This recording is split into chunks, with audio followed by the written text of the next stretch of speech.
आदाब नमस्कार, मैं रिदा खानम। आप देख रहे हैं सियासत टीवी पर साउथ इंडिया एक्सप्रेस। एक नजर डालते हैं आज के मुख्य समाचार। लोकसभा नेता और कांग्रेस सांसद राहुल गांधी के इस बयान पर कि कांग्रेस शासित राज्यों में जाति जनगणना कराई जाएगी। भाजपा सांसद और भाजपा ओबीसी मोर्चा के राष्ट्रीय अध्यक्ष डॉक्टर के लक्ष्मण ने कहा कि राहुल गांधी को पहले कांग्रेस का रवैया समझना चाहिए। नेहरू ने काका कालेलकर आयोग की आलोचना की थी। वो 17 साल तक पीएम रहे और कालेलकर आयोग पर कभी चर्चा नहीं हुई और उन्होंने हमेशा ओबीसी का विरोध किया।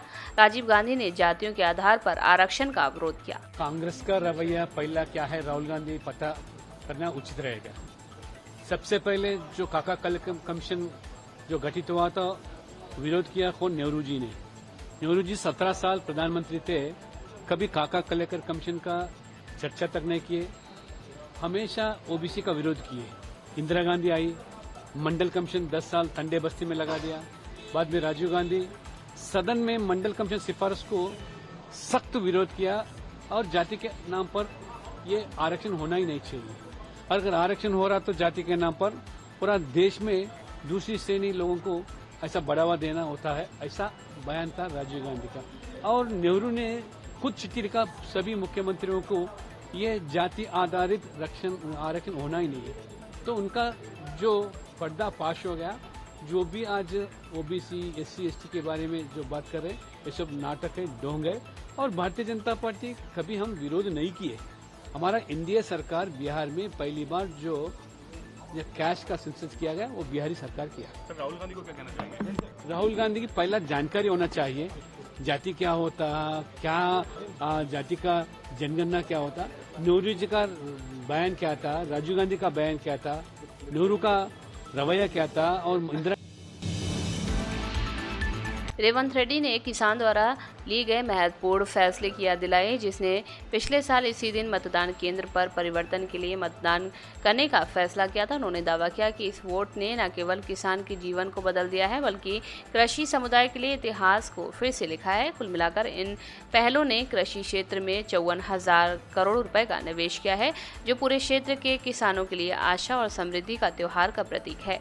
ये महज एक आंकड़ा नहीं है, रेड्डी ने जोर देकर कहा, कि बल्कि किसानों ने हम पर जो गहरा भरोसा जताया उसका प्रतिबिंब है, जैसा कि राज्य इस उल्लेखनीय प्रगति का जश्न मना रहा है। रेड्डी ने सभी से किसानों के उत्सव में भाग लेने के लिए एक साथ आने का आह्वान किया, जिसका समापन पलामुरू में एक सामूहिक सभा में हुआ। तेलंगाना के अस्तित्व पर हमला करने का आरोप लगाने वाली दो राष्ट्रीय पार्टियों कांग्रेस और भाजपा का कड़ा प्रहार करते हुए बीआरएस के कार्यकारी अध्यक्ष के.टी. रामाराव ने कहा कि गुजरात गुलामों और दिल्ली कठपुतलियों के कारण तेलंगाना का स्वाभिमान और अस्तित्व खतरे में है। बीआरएस नेता दीक्षा दिवस में बोल रहे थे, जहां नेताओं ने चौराहे से तेलंगाना भवन तक रैली निकालकर दिवस मनाया। रामाराव ने कहा कि बीआरएस नेताओं के कंधों पर तेलंगाना आंदोलन के इतिहास और संघर्ष में लड़ने वाले लोगों के बारे में भावी पीढ़ी के बीच जागरूकता पैदा करने की जिम्मेदारी है। उन्होंने कहा कि शुक्रवार का दिन ऐतिहासिक था, क्योंकि बीआरएस प्रमुख के चंद्रशेखर राव के अनिश्चितकालीन अनशन को 15 साल बीत चुके हैं। बीआरएस नेता ने आरोप लगाया कि कांग्रेस सरकार ने तेलंगाना भवन की ओर जाने वाली सड़क की बिजली काट दी, जबकि पार्टी नेता रैली निकाल रहे थे। बीआरएस नेता ने सीएम रेवंत रेड्डी पर जमकर निशाना साधा। राव ने कहा कि मुख्यमंत्री कहते हैं कि अगर सोनिया गांधी नहीं होती तो तेलंगाना भीख मांग रहा होता। वो तेलंगाना के अस्तित्व को कमतर आंक रहे हैं। भाजपा के शीर्ष नेता राज्य के गठन पर सवाल उठा रहे हैं। तेलंगाना का स्वाभिमान और अस्तित्व को खतरा है। पदयात्रा में शामिल एमएलसी के कविता ने कहा कि देश के इतिहास में स्वतंत्रता संग्राम के बाद तेलंगाना आंदोलन शांतिपूर्ण और संवैधानिक आंदोलन का एक उदाहरण है। बुर्रा वेंकटेशम को आधिकारिक तौर पर तेलंगाना लोक सेवा आयोग के अध्यक्ष के रूप में नियुक्त किया गया है। तेलंगाना के राज्यपाल ने आधिकारिक नियुक्ति पर हस्ताक्षर कर दिए और वेंकटेशम 2 दिसंबर 2023 को अपनी नई भूमिका ग्रहण करने के लिए तैयार हैं। वेंकटेशम की नियुक्ति तब हुई है जब वर्तमान अध्यक्ष एम महेंद्र रेड्डी का कार्यकाल 3 दिसंबर को समाप्त होने वाला है। इस परिवर्तन के बाद सरकार ने आयोग के भीतर नए नेतृत्व के लिए एक अधिसूचना जारी की है। वर्तमान में शिक्षा सचिव के रूप में कार्यरत बुर्रा वेंकटेशम एक भारतीय प्रशासनिक सेवा अधिकारी हैं। अपनी नई स्थिति को सुविधाजनक बनाने के लिए टीजीपीएससी में अध्यक्ष की अहम भूमिका में कदम रखने से पहले बीआरएस लेंगे। तेलंगाना में तापमान में धीरे धीरे गिरावट देखी जा रही है। पिछले कुछ दिनों में कई जिलों में उल्लेखनीय रूप से कम तापमान दर्ज किया गया है। नवीनतम मौसम संबंधी आंकड़ों के मुताबिक आदिलाबाद में राज्य का सबसे कम तापमान 8.7 डिग्री सेल्सियस तक गिर गया है। अन्य जिलों में भी ठंडा तापमान दर्ज किया गया। मेदक में 10.8 डिग्री सेल्सियस, पटनचेरू में 11 डिग्री सेल्सियस और निजामाबाद में 13 डिग्री सेल्सियस रहा। हनुमानकोंडा में तापमान 15 डिग्री सेल्सियस दर्ज किया गया, जो कि क्षेत्र में समग्र गर्मी में लगातार गिरावट का संकेत है। तापमान में गिरावट का कारण सर्दियों का मौसम शुरू होने के साथ ही मौसम के पैटर्न में चल रहे बदलाव को माना जाता है। मौसम विज्ञानियों को उम्मीद है कि आने वाले दिनों में ये ठंडी स्थितियां बनी रहेगी। साथ ही तापमान में और गिरावट की संभावना है, क्योंकि सर्दी पूरी तरह से राज्य भर में अपने आप को स्थापित कर लेगी। महायुति की नई सरकार 5 दिसंबर को शपथ ले सकती है। शपथ ग्रहण के भव्य आयोजन के लिए मुंबई के ऐतिहासिक आजाद मैदान को चुना गया है। मुख्यमंत्री समेत सभी मंत्री यहीं शपथ लेंगे। हालांकि मुख्यमंत्री के साथ कितने कैबिनेट मंत्रियों का शपथ होगा, इसकी जानकारी अभी तक सामने नहीं आई है।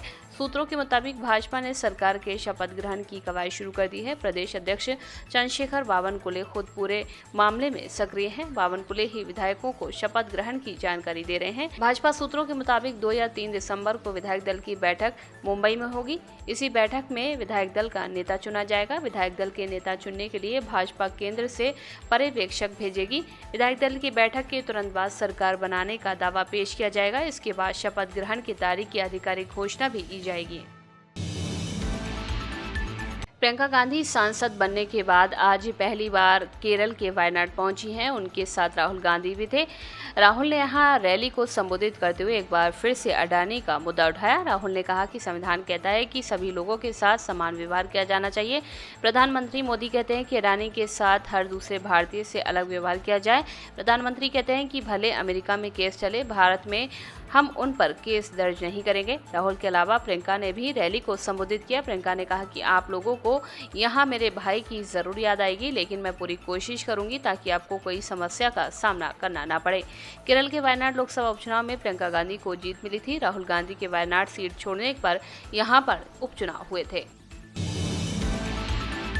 चक्रवाती तूफान फिंगल के आज तमिलनाडु पुडुचेरी के पास पहुंचने की संभावना जताई गई है।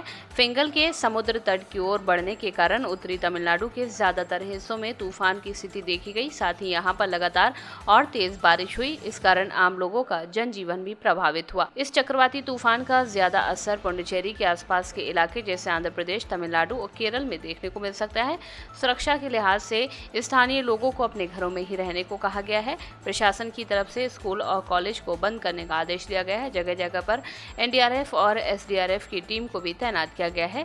फिंगल चक्रवात की वजह से यहां की उड़ानें भी प्रभावित हुई हैं। हालांकि चेन्नई मेट्रो रेल ने इसकी सूचना दी है और वहां पर इसकी आवाजाही सही ढंग से पहले की तरफ चल रही है। समुद्र में बढ़ती तेज लहरों में फिंगल तूफान आने की आहट का अंदाजा लगाया जा रहा है। तमिलनाडु के कई इलाकों में अभी भी तेज बारिश हो रही है। सड़कों पर गाड़ियां पानी से गोते लगाकर जाते हुए दिखाई दे रही हैं। साउथ इंडिया एक्सप्रेस में बस इतना ही। मुझे दें इजाजत। बाकी खबरों के लिए बने रहें सियासत टीवी के साथ।